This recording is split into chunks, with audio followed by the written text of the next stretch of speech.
पाण खे line of reflection draw करण लाइ चयो वियो आहे जेका ट्राइंगल ए बी सी ही जेका नीरे कलर में नज़र थी इन खे रिफ्लेक्ट करे A prime B prime C prime ते ही जेका ॻाढ़े कलर ते नज़र अचे थी ट्राइंगल इन ते।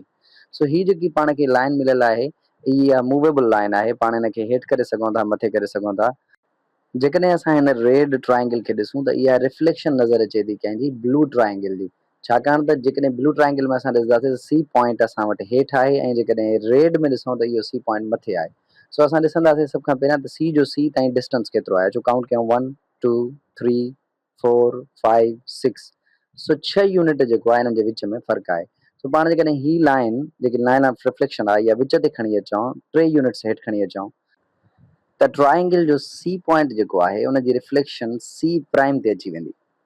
पर पाण खे सिर्फ़ु हिकिड़े पॉइंट जी रिफ्लेक्शन नाहे ॻोल्हणी, पाण खे पूरी ट्राइंगल जा जेके 3 पॉइंट्स आहिनि टिनि जी रिफ्लेक्शन खपे थी। अचो त हींअर ए पॉइंट जी तस्दीक कयूं। ए केतिरो मथे आहे? 1 2 3 4 5 5 यूनिट्स ए मथे आहे। जेकॾहिं हेठि अचूं 1 2 3 4 5।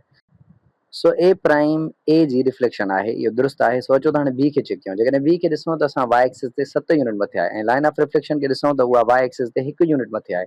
इन जो मतिलबु त बी लाइन ऑफ रिफ्लेक्शन खां 6 यूनिट्स मथे आहे।